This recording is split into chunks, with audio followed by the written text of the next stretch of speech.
আপনার ছেলে এখনো টিউশন পড়তে আসলো না কেন? 2 দিন পর ওর পরীক্ষা আছে। দেহদি কাণ্ড, ও তো আমার কলো স্কুল প্রাইভেট একবারে করে আসবে। তাহা নিয়ে গেল জ্যামিতি কিনার নিগা। না না, ওরা তো এখনো আসেনি। আসে নাই আবার কোন কথা? আমি নরেশ পানছি।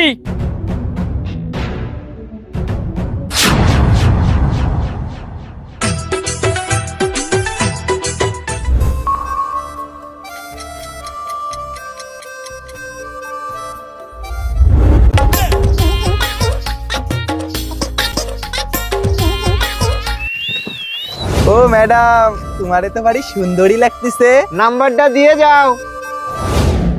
নাম্বার তোর পিছনে বরবা নেই। পড়াশোনা নামে বাটপাড়ি ছুটে যাবো এটা তার।